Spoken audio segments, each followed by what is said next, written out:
Hello, welcome to Walk in the Park. My name is Tony Ingram, your host, and this week is the October 25th, 2017. We are, if you want to see all of my shows, walkinthepark.tv is my website. Go to that website. You can see all the episodes. You can see this one online when we get it up online.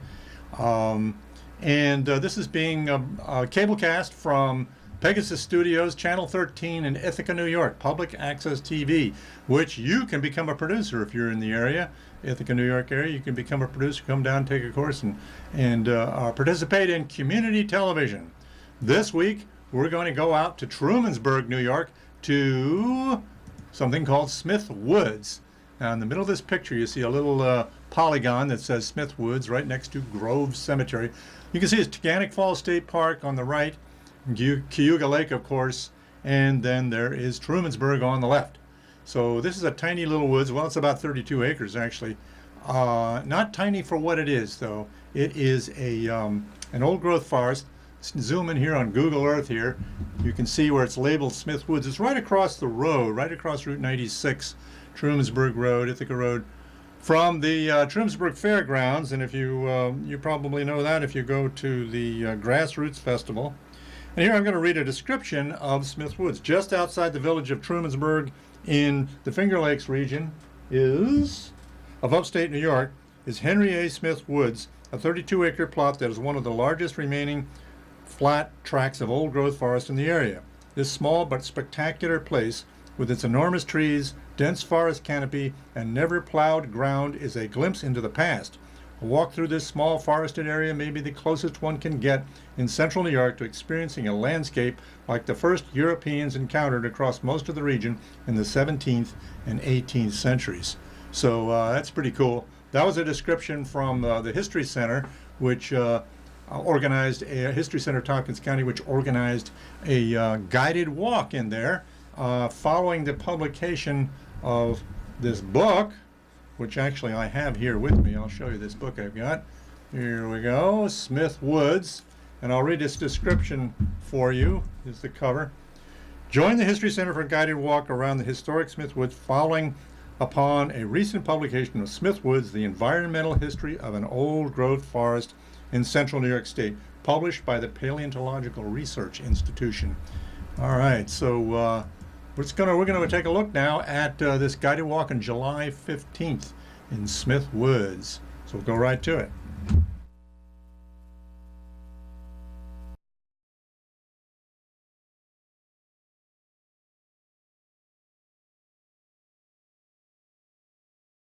Historical Society. So if you haven't had a chance to get a copy of the book, it's a great little book. We have three folks who will be speaking throughout the day, but primarily Marvin Pritz. So they're going to each introduce themselves more fully, but Marvin Pritz, Sandy List, some of you know her by S.K. List, and Kurt Jordan. So they're all going to chime in at some point during the day, but Marvin, I think, will be our key speaker. So we're going to go right into the woods to start so that we'll get out of the road. So Marvin, I think that's all I need to say. Okay. Thanks, Rod. So just follow me, and we'll go in here and gather around in a circle.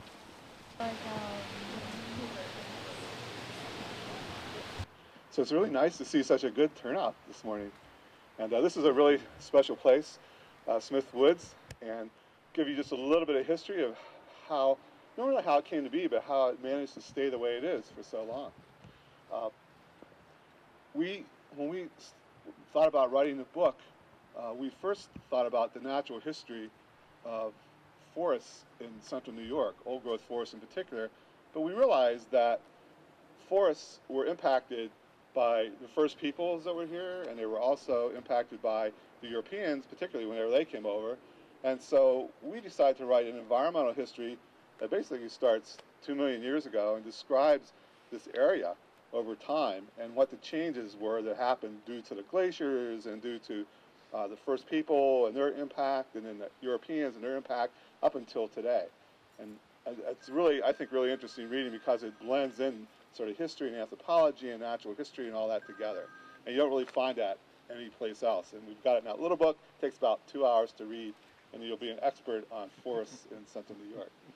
So this particular forested area was originally part of a land grant that was given by the federal government to people who served in the Revolutionary War. Of course, they didn't have money to pay people, so they gave them land, anywhere from like 500 to 600 some acres of land. And so there was a fellow that got this section of land. His name was Atkinson. The piece started up here at that corner, right where Not My Dad's is, and kind of goes down this lane over that way. And of course, people didn't keep records back then, and so we kind of lose a little bit of what exactly happened. But before too long, the Halseys got a hold of the land and owned the land. And Halseys are kind of famous in this area. There's a house down here called the Halsey House, and there's a little Halseyville used to be down here. But that family was politically connected. One of the Halseys was a congressman and so forth, and he had the land. And at some point, we know that the land was passed down through that family. At one point, it was put up for collateral for the bank. And during none of that time do we have any evidence that it was ever logged or used for agriculture. And we'll talk about some of the reasons why we know it hasn't been that way that we can see today in a minute. But anyway, the Halseys had that land, and eventually it was purchased by a wallpaper salesman in New York City named Smith, who wanted to use it as a vacation site, so he would come up here and vacation. And when he passed away, he gave it to his kids, and his kids didn't really like the vacation, although they respected their father's interest in nature and conservation. So they essentially gave it to the village of Trumansburg. There was like a board that was set up, like a little foundation that managed it for about 100 years. And at some point, the board decided they were going to, they didn't really have a, they weren't associated with any kind of institution or anything like that, so they gave it to the Cayuga Nature Center, who does have a conservation educational mission. And from that point on, the Nature Center has been managing it. Then the Nature Center merged with PRI, and so now PRI, Museum of the Earth, Nature Center is all one big happy family. So we're in what we consider a remnant of an old-growth forest. It's been impacted by people, although not too much. It's never been completely logged. There were some windstorms that blew down some trees, and some of those trees were taken out, and probably in the past it was used as a woodlot. People come down and maybe take a few trees out, but it's not been used for agriculture. And we can see that because when we walk through here, you'll see mounds of soil in various places. And those mounds of soil are created when big trees fall over. The trees rot, but this pile of soil remains. We'll see a lot more of that as we walk down in that direction. So that's one piece of evidence that it wasn't ever used for agriculture. And then in terms of the old growth forest, we see big trees, but we also see trees that go up for a long way before they branch out. And that's a pretty good indication that it was always, at least for the last several hundred years, always shaded, and the trees didn't throw out branches until they got pretty tall. This particular forest is dominated by beech and maple trees. And there's a beech tree right here, a little one right here. It kind of has that white bark on it. And maple tree would be right behind you, right here. So we have beech and maple. And when we look out through the understory, we only really see beech and maple trees, saplings coming up. There's two reasons for that. One is there's heavy deer browsing, and so they've eliminated a lot of the understory trees. And one of the things that the Nature Center is going to do this fall, we think, is going to put up a deer exclusion fence around the perimeter of Smith Woods. We don't want to keep out people. There'll be gates, they won't be locked, but we want to keep out deer so they don't keep eating the trees that try to get established. And the second reason is that if you look here, you only see young beech trees, and you only see young maple trees, but we don't see other species that are small. What do you suppose the reason for that might be?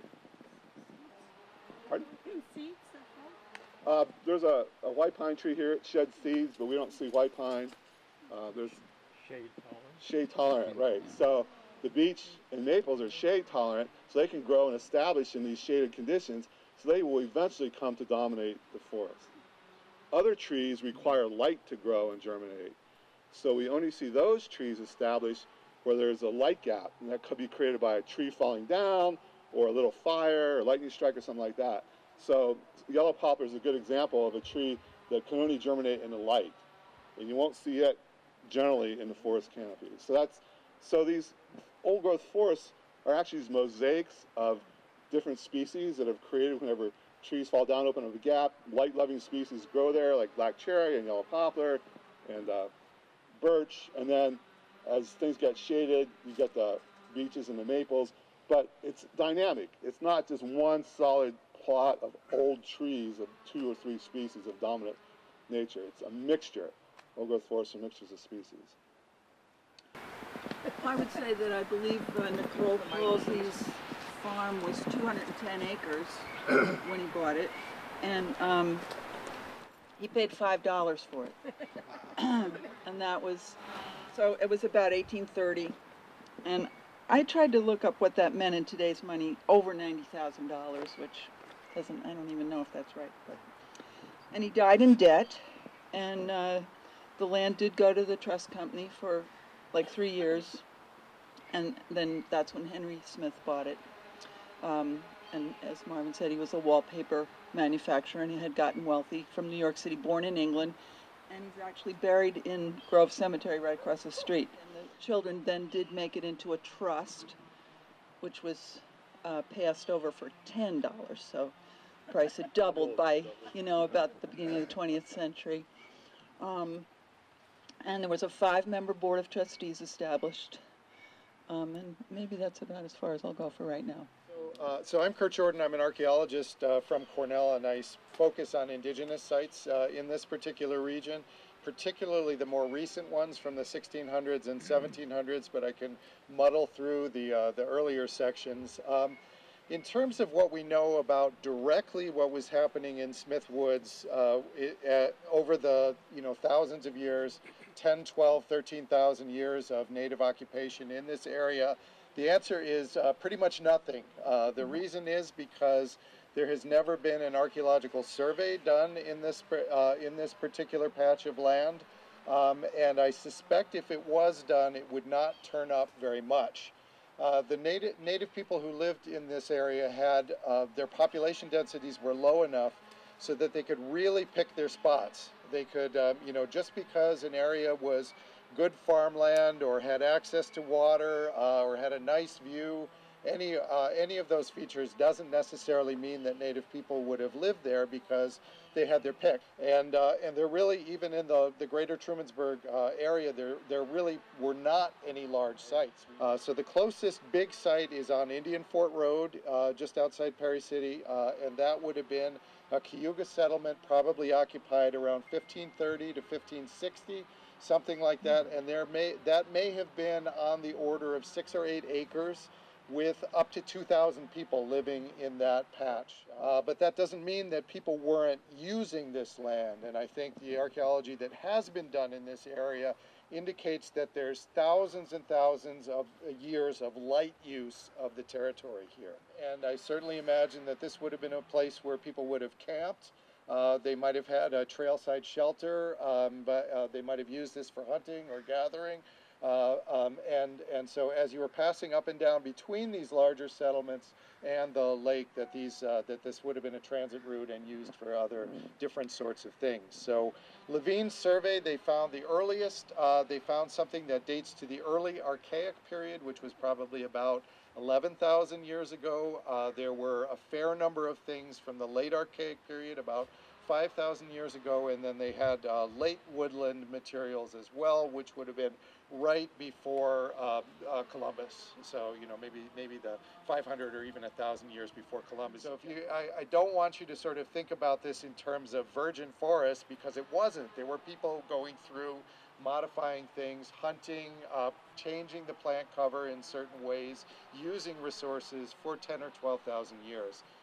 So if we go back 120 years or so, what percent of New York State do you think was covered in forests? Almost all the forests were cut and only left, a little bit remnants along fence rows and in the steep areas along the creeks and so forth that were inaccessible. And so now, what are we today? 50%? Yeah, we're like 55 to 60% forested. So all our forests have come back. So, but most of it's secondary growth forest. And only of those forests, only less than 3% are old growth. And if you look at land area, it's like 0.3%. So it's pretty rare to see old growth forests. After the Europeans came in, just shows the impact they had. They cleared, vast amounts of land for firewood. That was their source of energy, for making fences. So the question is, what about non-native and invasive species? Are they impacting the forest? Absolutely. So the good thing about invasive plant species is that most of them are not shade tolerant. So most of the invasive plant species are on the edges. And you know, every spring I pull garlic mustard, I cut swallowwort. Back to that other side, I cut down honeysuckle and wild rose and all those plants that come in. So those are the one we can't manage is this vinca, this ground cover, this green thing that's coming in. There's so much of it. That's kind of an invasive. It's a shade tolerant ground cover, and people planted it as an ornamental, probably from the cemetery, and jumped over here. And so that's the only one that we'll see a lot of here. But the invasive insects are causing all kinds of problems in our forest. And if you look right back there, there's a beech tree that's kind of dying and dead. Almost all the beech trees in this forest are impacted by an invasive insect. And it's a scale insect, and it feeds on the tree, and it puts a little hole in the tree after it feeds, and this fungus comes in, goes through those holes, and then gets underneath the bark and causes the bark to flake off. And so almost all of our big beech trees are going to be dead here in 5 or 10 years. And so that tree there, it has a sign on it. It's an eastern hemlock, and we have the birth date of that tree estimated. So you're looking at that tree. Can you do some math and tell us how old that tree is? It's at 1740. 275 years old, right. So a lot of the oaks are about that age, and that tree fall, in 1989, there was a hemlock tree that fell, it was alive, it fell, but it went back to 1663. So that gives you a sense of how old some of these trees are. And then as we walk through here, we're going to hit, there's a spot right there with all those ferns. That's what we would consider our light gap. You also have a species here growing in the light. It's starting to come up here. And this is, does this have opposite branching or alternate branching? Yeah, it's opposite. It has branches coming out as opposite of each other. So is this an ash or a maple? Neither. Box elder. So how many people say ash? How many people say maple? A lot of people aren't voting. This is a maple tree. This is a box elder maple. It's one that has compound leaves. It doesn't look like a regular maple, but it grows in these kind of open sites. And of course, a lot of ferns here. They're very beautiful. Some more remnants of jack-in-the-pulpits and things like that. Another name for that is ash-leaved maple. Oh, okay. Actually, just to add to the confusion. It's like compound leaf, but not maple, so. Oh. Yeah, so it's 153 years. So everybody way overestimated how old that tree was. Why is that tree so big and yet so young? Open grown. Had lots of light. Right, it spent its whole life in the light. It spent its whole life in light because it germinates in light. It only germinates in the light. So it's going to grow fast and big. And it's going to be younger than other trees that start in the shade and take a lot longer to get to be big. It's like the hemlock that's 300 years is probably smaller in diameter than this one. What part of that tree is 150 years old? The very center at the bottom. Like you cannot touch the part of the tree that's 150 years old. When I have kids in here, I always say, go up and touch the part that's 150 years old. And they go up and just put their hand on the tree at the bottom. I say, that's 1 year old. Because the tree grows outward. Every year it puts on a new layer. So we can only touch 1 year old wood. It's in the middle at the bottom that the 150 year old part is. But in old trees, most of the time that's rotted away because the only living part of the tree is on the outside. That's why if you girdle a tree, the whole tree dies because that's the part that translocates the sugars in the water. And if you take away that outside layers, the tree will die because the inside is not living, it's dead. And after 100 or so years, it starts to rot away. So almost all these old trees are going to be hollow in the center.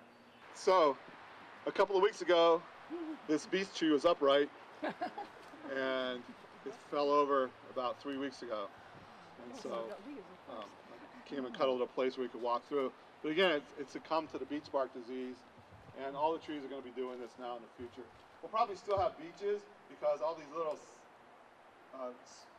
shoots that are coming off the roots are going to still exist and be alive. But it's going to be like chestnut. where, you know, once the chestnut gets so big, it usually succumbs to the blight, but we still have sprouts coming up. So that's probably what's going to happen to the beeches in this area. Another tree I wanted to point out to you, we haven't seen yet, is right over here. This is a black birch, and the roots are growing out of the ground. You see that right there? The birches, for them to survive, they have a taproot that dries out pretty quickly, so they have to get into something that's moist right away. And so they typically germinate on top of either these mounds where there's not a lot of leaf litter on, or on top of a log that's kind of rotting. So they germinate on top of the log, the roots grow out, and then that original log rots away, and then the roots look like they're growing out of the ground. So that's why, and black birches do that a lot. As we walk around, we'll see lots of examples of that coming up. This is, I know, if I move, you can read the sign. This is a magnolia tree. Oh, really? Yeah, it's a cucumber magnolia, and it's really big. And we're going to drop down into a little bit lower area and walk through it, and the species are going to change completely from what we see up here. It's going to be a little bit more wet, so we might get a little bit of mud on our shoes. But just a general question. Now we're going to drop down, it's going to be a little more moist and more water. Are we going to see bigger trees or smaller trees? We're going to see smaller trees. And the reason for that is, even though there's a lot of moisture, water drives oxygen out of the soil, so the roots don't have enough oxygen to breathe, so they don't grow as big. So this is really good soil here. It's well drained, and trees like it a lot because there's oxygen can get down into the roots. So right here is, if you look up, you can see the branching pattern on this tree here. It's opposite, but the branches are coming out thick. So that's not a maple, that's an ash, and this is white ash. And it's the tree species that's used for making baseball bats for Louisville Sluggers. We're also going to see some hickory trees, some witch hazel, white and black oak, and we're going to see two different species of hornbeam. There's one called Carpinus caroliniana, and another one that's called Australia. And that both of those have really, really hard wood. And Kurt was referring to tools that Native peoples use. They use these a lot to make tools because the wood is so hard. And we'll see. And in the 1989 storm, there was something like 50,000 board feet of lumber that was among the broken and hanging and down trees. And that, as it says in the book, I think absolutely played a part in the trustee's decision to bring in a logger. You know, as he was going about his work, people would drive by. Some would give the thumbs up and some would use a different finger. Although there were very fierce comments made at the time at the idea that anyone would come in and do the logging. But as the book points out, the scars that were there seemed to heal pretty fast. So we're here, we're humans, and we do have an impact from the Native Americans on. So is there a decision by Nature Center PRI about how a future incident would be dealt with? Yeah, if a windstorm comes and it blows down some trees, the trees will be there to provide food for the beetles and the fungi and the natural organisms that decompose big trees. Yeah, we're not going to take them out. Another good point that's made in the book is that for many years, the population around here cared about Smith Woods and stepped up to look after it and help others look after it. And they were very thankful when the trust was made. So maybe you could tell me about the scientific importance of maintaining a forest like this as a study area, and what do we learn from places like this? Yeah, so studies have shown that old-growth forests are among the most diverse ecosystems in the world, and there are many species in these old-growth forests that are only found in old-growth forests. So if we lose them all, we not only lose the macro things we can see like the big trees and all, but we lose a lot of fungi and microorganisms and things that might be invisible to the eye. They're lost too because they depend on old-growth forests for their survival. That's how they evolved, that's what they exist on. So there's a huge loss to species diversity if that happens. And in this particular forest right here where we're standing, there was a species of beetle that was found, that first time it was ever found and described and identified in this forest right here. So that was a unique species that nobody else ever learned about before. So those are some really important aspects of keeping a forest like this. A lot of people can't imagine what the early colonists would have discovered when they came to this country, and well, what did that look like? Well, here we have as close as you can get to what that would have looked like. So again, for historical reasons, it has value as well. So there's so little old growth forest now that if we didn't have any of it, we really wouldn't know what our natural forest would be, would we? Exactly. That's why I'm really committed to doing all I can to help protect this forest. In And a sense, it's a ecological historical baseline for our forest, which is so altered. it is, and it's changing too. We can't really do anything about that, but forests have always changed. You know, there was a chestnut blight, there was an elm blight, and so that's all impacted the forest. But we're trying to do the best we can with keeping out the invasive plants, and again, excluding deer to try to keep it as close to as we can to the original state.